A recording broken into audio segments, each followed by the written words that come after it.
You are watching the Elevation Mentor Show, and today I have a very special guest, Olivia. Thank you for being on the show. Absolutely. Thanks for having me. Okay, Olivia, I'd like to start off by having you tell us who you are and what do you do? Yeah, so my name's Olivia Tati. I need to really find a concise way to put this, but basically a real estate investor, an interior designer, and a content creator, like nomadic content creator, basically. But I used to be a chemical engineer. So very drastic change in terms of life trajectory.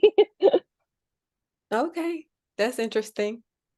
Yeah, I like interior design also. It's interesting. Yeah. I All know right. my business partner and I, we started our interior design business and it's just kind of been taking off and we love it. It's what we love the most when it comes to real estate investing, honestly. So Okay. So your background is in engineering? yes, engineering. I got a bachelor's in chemical engineering and then a master's in engineering and technology management. Okay. Uh, so that's pretty impressive. So why did you decide to get into real estate? Yeah, so I actually got into real estate during COVID. For the first point of entry was actually becoming a real estate agent. I was just kind of bored during COVID and had a lot of credit card debt, so I was trying to figure out different ways that I could make money to pay that off. The reason I had a lot of credit card debt is because I traveled a bunch and just was like, I'll have a six-figure job. I'll be able to pay this off, no problem. And turns out if you don't actively like focus on paying it off, you probably won't.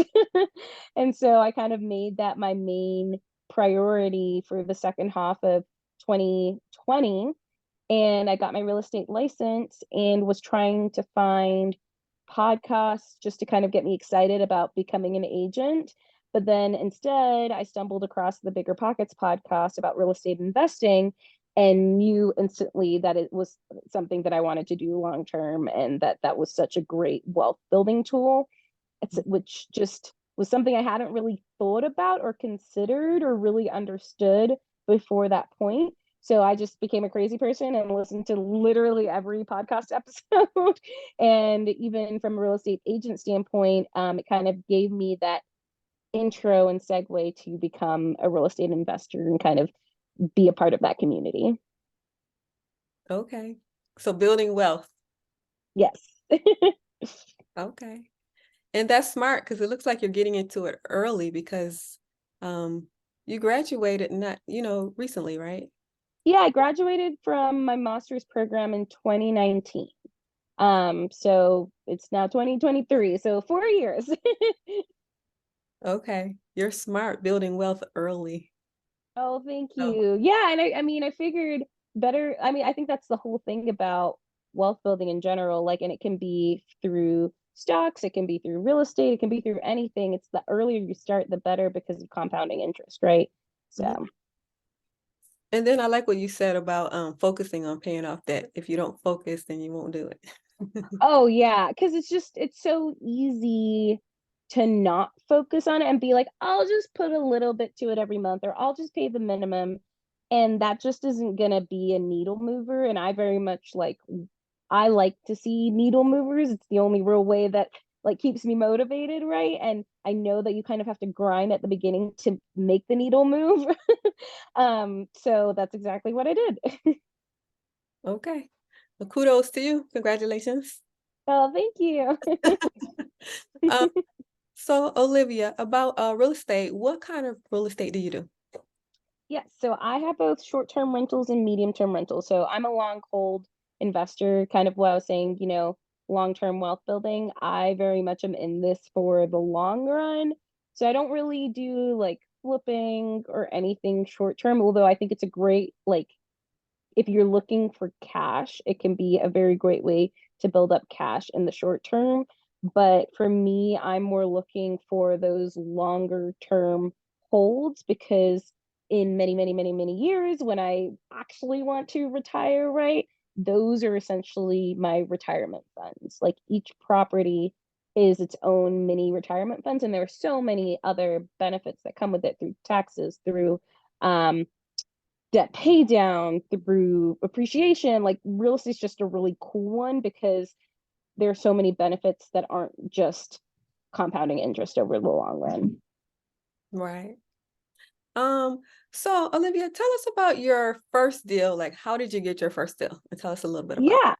So that was a house hack. So if you don't know what house hacking is, it's basically when you buy a property and you rent out part of it to a tenant or a guest, depending on which strategy you choose. So I got a duplex in New Orleans, and my whole plan was to live on one side of it in one of the units and then rent out the other unit. And I kind of ran my strategy in multiple different ways for that. I ran it as a long term rental, a short term rental, and a medium term rental to still make sure that it covered its own expenses and made sense. But the whole plan for me was to short term rent it out because I just get the most cash flow out of it. And I just really enjoy the short term rental industry. I'm a big traveler. I've been to 52 countries and I've traveled to a lot of places. And I know what a good place to stay at is versus a bad place to stay at is. And I like the flexibility of short-term rentals too, because if I ever wanted to block it off and have my friends come stay or my families come stay, it's a lot easier to do that with a short-term rental than it was a medium or a long-term rental. But yeah. Okay, so is your first is a duplex? Yes. First Okay, was a duplex. and you house hacked that one. Yes.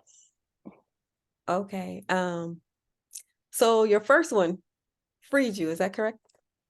Yes, first one was the catalyst for everything, Okay. because basically all of my expenses are covered. So it covers my mortgage, it covers all my utilities for both sides, it covers my like car payment. Well, not my car payment because I don't have a car payment, but my insurance for my car. It covers my food. So all of my basic living expenses are essentially covered by that one property, which is super awesome. And that kind of gave me the confidence to move on from what was my day job into creating this whole new life for myself. Okay. So I'm aware that engineers make a lot, and so it's interesting that this one property freed you. Um, Yeah, totally. And it's, I think, sorry, that's my dog. oh, uh,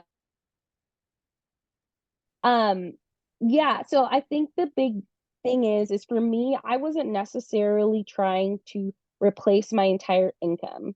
oh, My big thing was I wanted to be able to cover all of my basic expenses with that one property, but then I also have other income streams from other things as well. So I am an interior designer. I have been doing social media for a while now, and I also have affiliate links and I have other streams of income. I do mentoring, other streams of income that I can use to cover essentially the deficit from leaving my W-2 job. okay. Olivia, can you talk about how do you keep it occupied? Like, are you using the websites or, yeah. Yeah, totally. So I have it listed on Airbnb. I have it listed on VRBO. I also, if I see any vacancies, I'll have it listed on Facebook Marketplace. I also collect the contact information for all of my past guests. So I'll market it directly back out to those past guests if there are any vacancies. So that keeps it pretty booked. I think the big thing with short-term rentals, especially right now, is actually making sure they're nice. Like you can't just put any random thing on Airbnb nowadays and expect it to get booked. In some places, they will still get booked, but the competition is just way higher now.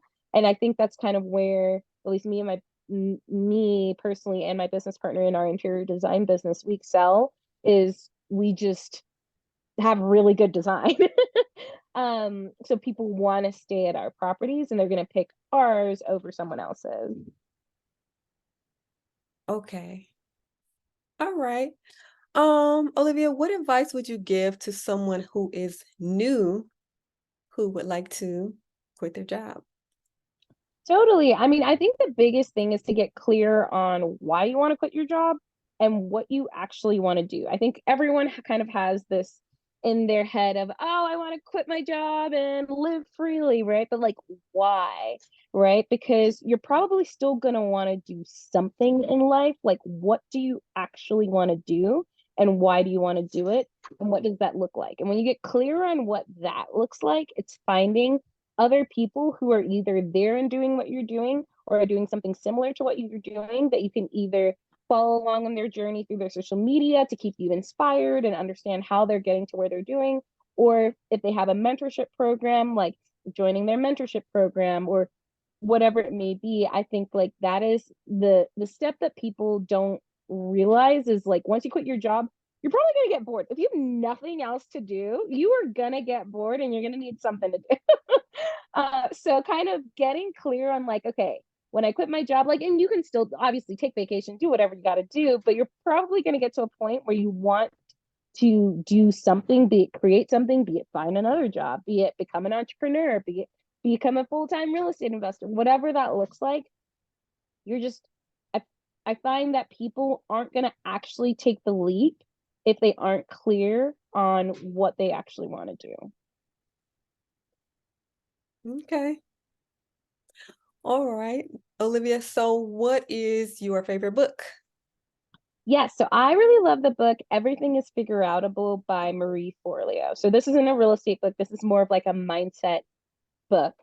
Um, because a lot of people get tripped up by like the tiny details, but literally if you just take action in the forward direction, legitimately every single thing in this world, in this life is figure outable. And this book really hones in on it, so I'd really recommend it. Okay. I like that. I have heard of that book, so It's great. You should definitely read it. okay. So I'm gonna switch over to the love category real fast. Are you single or married? I am single. I have a dog and she's great. I like dogs too. Yeah, she's been through everything with me. Yeah, a little small little one or a big one? She's about 35 pounds, so not too small, not too big. Okay. All right. Can you tell us one thing you learned about money when it comes to relationships?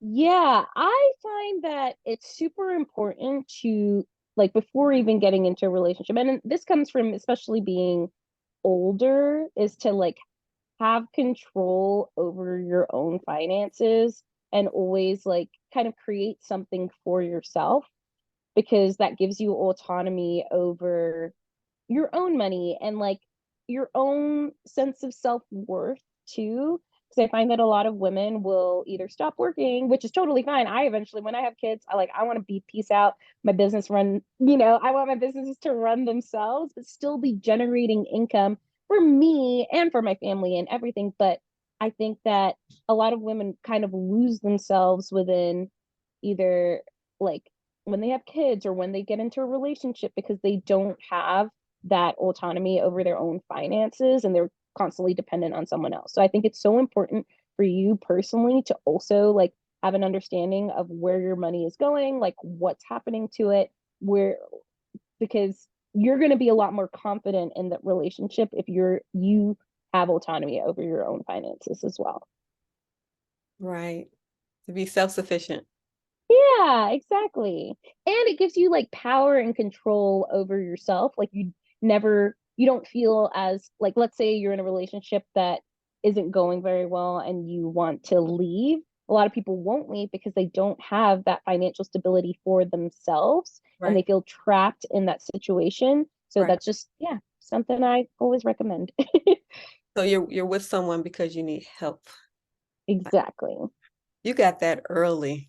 You're That's very the plan. If there's one thing well, there's a lot of things my parents hammered into me, but if there was one thing that they did a really good job of is making sure that I was very independent and took control over my own life. very good. So I just have one last question. And okay, well, first of all, where could people find you if they want to reach out to you and learn more about what you're doing with financial freedom? Totally. Yeah. So I have a really great new YouTube channel. It's called Olivia Tati, the Wanderlust host. And I post a lot in there just about real estate investing, financial literacy, but then also like being a digital nomad and traveling. And especially if you're a solo female traveler, I'm starting a series of like solo female travel videos as well. and like things to know, how to stay safe, all that stuff. But then I'm also very active on Instagram. So my handle is at the Olivia Tati. So feel free to reach out to me there. Okay, sounds good. And then the last question, what advice would you leave for the audience? Just get started. I know everyone says this, but like literally just get started. Because everyone gets into this analysis paralysis. You can read all of the books, you can read all of the articles, you can watch all of the YouTube videos, and you are going to learn by far the most if you just do it. And you're going to fail, and that's okay. You're going to make mistakes, and that's totally fine, but you're not going to really make any progress if you don't actually start. And you don't also want to be the one who like knows everything but hasn't actually done any. So All right. Sounds good, Olivia. Thank you for being on the show. absolutely. Thank you so much.